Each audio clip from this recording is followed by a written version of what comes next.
Hello, trainers! Professor Palm here, and welcome to the end of March Meltdown. Today, we're going out with a bang. That's right, we're talking all about fire types today. I hope that you all enjoyed all the videos I did for March Meltdown. I gotta say, I had a great time doing it, but whew, I am roasted in this place. I think I'm gonna go someplace nice and cool. Gotta say, I know exactly what it feels like to be a lava cookie in the oven.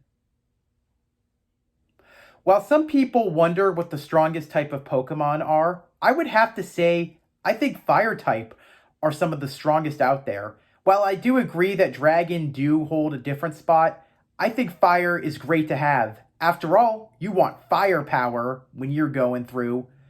One of the coolest things about Fire type is that it's actually one of the options you have before you even start the adventure to choose from. Not a lot of other Pokemon could say that. Well, before I bacon here, why don't we get the show on the road and talk all about fire types? I hope that I can teach you things you didn't know about fire types. If you did, I'm happy to tell you more. So, let's get started. Currently, there are a total of 77 fire-type Pokemon in the world. We start with Little Charmander here, the lizard Pokemon, and currently we're ending with Fuecoco, the fire Croc Pokemon. Interesting that currently we're starting with a fire-type reptile and ending right now with a fire-type reptile. I can't wait to see what else Fuecoco has in store for us and what it will turn into. When it comes to what fire type are strong against, fire type moves are super effective against ice, grass, bug, and steel type Pokemon. And when it comes to what fire type are resistant to, they are also resistant to ice, grass, bug, and steel. However, they also have fairy thrown into the mix for a resistance. On the other hand, if you're going against a fire type and you need to take it down, water, rock, and ground moves are perfect as they are fire-type weaknesses. Also, water, rock, and ground are resistant to fire attacks. The most common type of dual fire-type Pokemon is firefighting, and surprisingly, every Pokemon that is that is a starter, as we do not have a Pokemon that's a non-starter firefighting. Firefighting was fun, but it really wore off its welcome when it continued for 3 consecutive regions. Let's hope Fuecoco does not continue that trend. Let's hope that that Pokemon becomes the first Fire Dragon without Mega Evolution. How cool would that be? Or it could stay a pure fire, like Typhlosion, or my personal favorite Fire-type Pokemon, Cinderace! While Fire-type have almost every dual type, they're only missing Grass and Fairy. Now, if you ask me, I really would love to see a Grass-Fire type Pokemon. It could be just like in Ben 10 Alien Force with Swamp Fire. You could have a plant-like Pokemon that could ignite the methane in its body, which really would be great for any team. In fact, I know I would keep that on my team. I would definitely go all out with that Pokemon. Would you? Or would you prefer a Fire Fairy type? Either is fine. Let's just hope that Pokemon makes them in the future.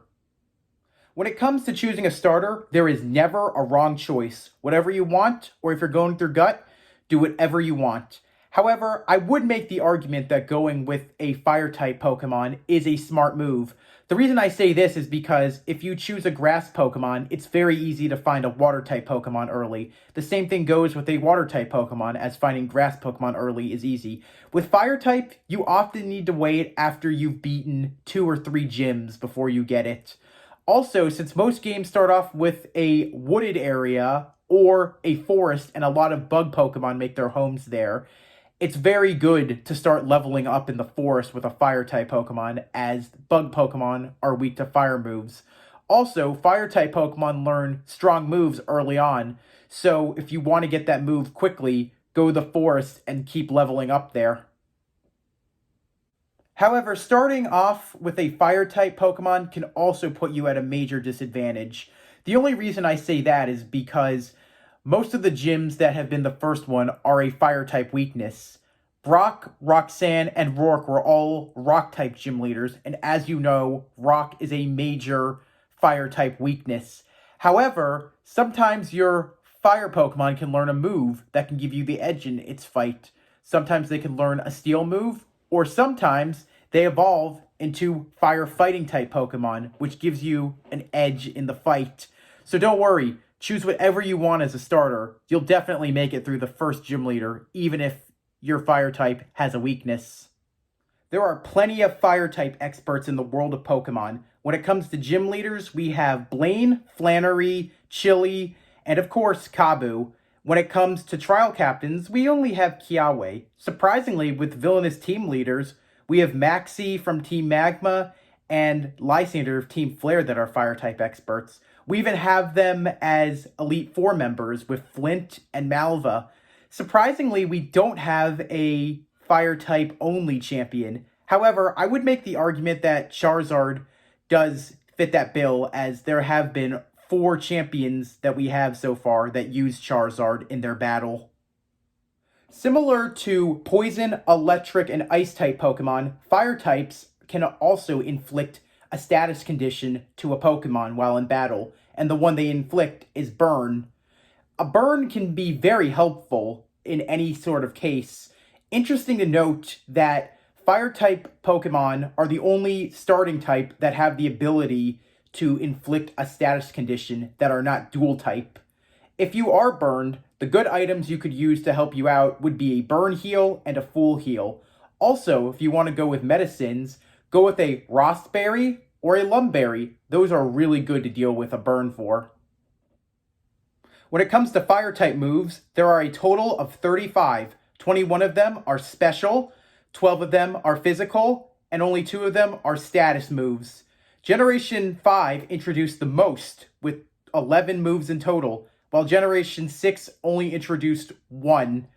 If you are one of those people who likes taking your Pokemon to contest, enter your fire type Pokemon in a beauty contest, because fire type moves are very well received as beautiful moves.